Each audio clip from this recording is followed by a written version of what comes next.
If you're a man over 50, you've probably been told that self-acceptance means settling for where you are, that wanting more is just ego or materialism, or maybe even hustle culture. But there's a difference between accepting yourself and limiting yourself. This isn't about grinding away for external validation or chasing someone else's definition of success. This is about becoming who you actually are underneath all the conditioning instead of who you think you're supposed to be.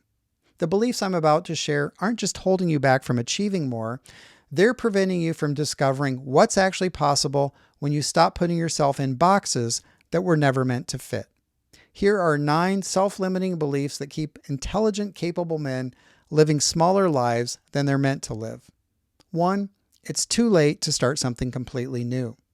This is the grandfather of all midlife lies. You tell yourself you missed the boat on grad school, starting that business, or learning carpentry skills because you're 52, not 22. But here's what's actually true. You have advantages now that your younger self never had. You have judgment, resources, and life experience. You know what doesn't work because you've tried it. When Ray Kroc started McDonald's at 52, he wasn't too old.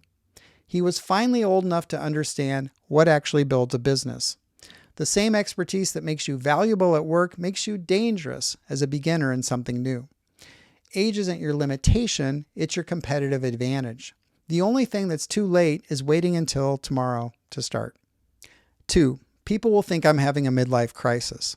So you avoid the new hobby you really want to pursue, stay in the unhealthy relationship, skip the career change, and stay in your lane because, God forbid, someone whispers midlife crisis behind your back. Here's the thing. People are going to judge your choices whether you make them or not. They'll judge you either way. The difference is one path leads to regret and the other leads to respect, starting with self-respect. A real midlife crisis isn't buying a sports car. It's spending 20 years wondering what would have happened if you'd had the courage to try.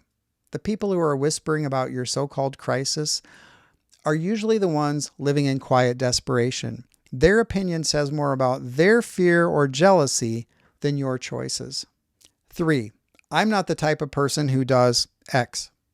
You've spent decades building an identity around what you do, and now that identity has become a cage. You tell yourself things like, I'm a logical guy, not creative.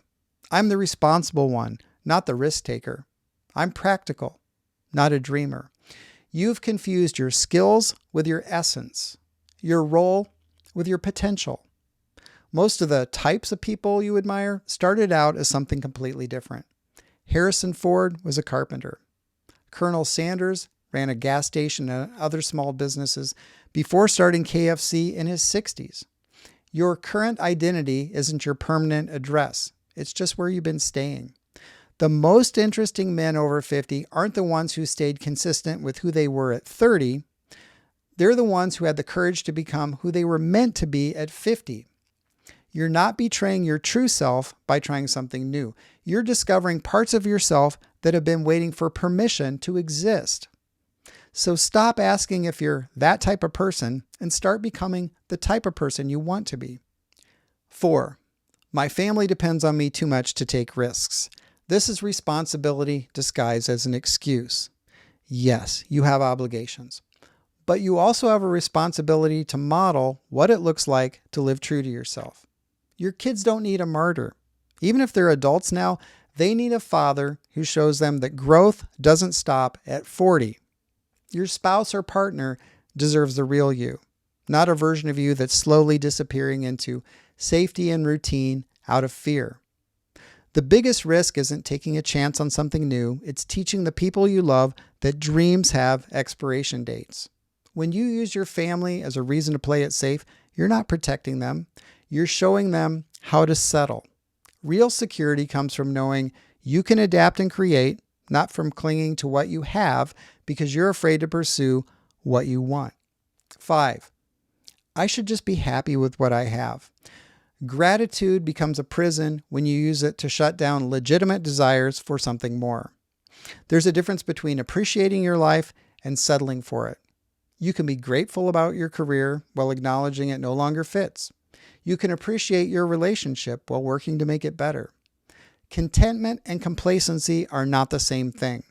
If you're feeling restless or unfulfilled, gratitude without growth can lead to stagnation. Being happy with what you have doesn't mean you can't work toward what you want. It means you're stable enough to take intelligent risks. If you're getting value from this so far, please support the channel by liking the video. Thank you. 6. If I try and fail, everyone will see I'm not as capable as they thought. You've spent decades building a reputation for competence. The thought of public failure feels like it would shatter everything you've worked for.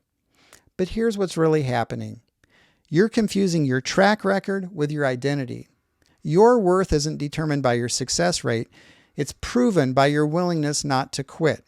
The men who command real respect aren't the ones who never fail. They're the ones who fail and keep going.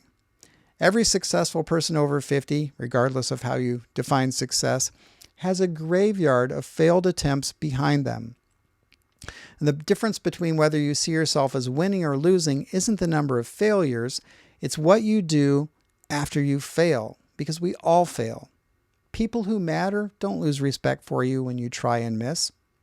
When Steve Jobs got fired from Apple, it didn't destroy his reputation. It taught him what he needed to know to build the company that would change the world. 7. If I'm not useful, I'm not valuable.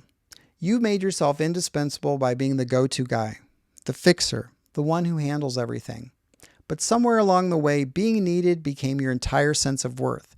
You take on extra projects, say yes to every request, and measure your value by how much others depend on you. This isn't strength, it's a slow motion surrender of your autonomy.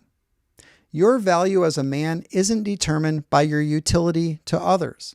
You're not a tool in someone else's toolbox.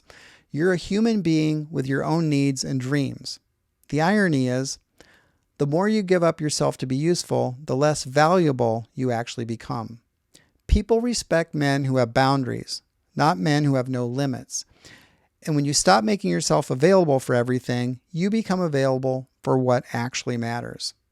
8. If I upset someone, I've failed as a person. You avoid difficult conversations, swallow your opinions, and bite your tongue because keeping the peace feels like your job. But here's the brutal truth.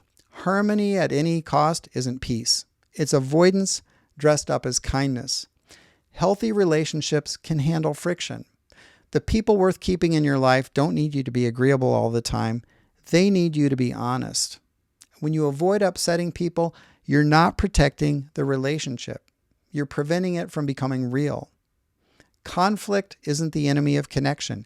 Dishonesty is. The men who have genuine relationships aren't the ones who never make waves. They're the ones who care enough to tell the truth, even when it's uncomfortable. Your job isn't to manage everyone else's emotions. It's to honor your own. 9. I have too much to lose to take risks now.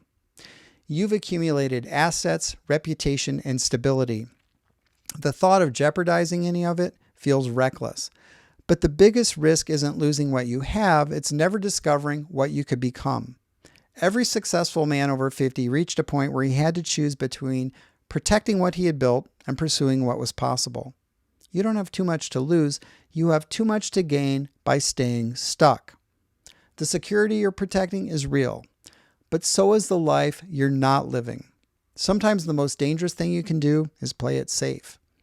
Over 50, you're not too close to the end to take risks. You're close enough to see that time matters, which makes calculated risks worth taking. Let me know what you think. Can you relate to any of these? Are there others you'd add to the list? Be sure to subscribe if you'd like to see more content like this. Thanks for watching. See you at the next one.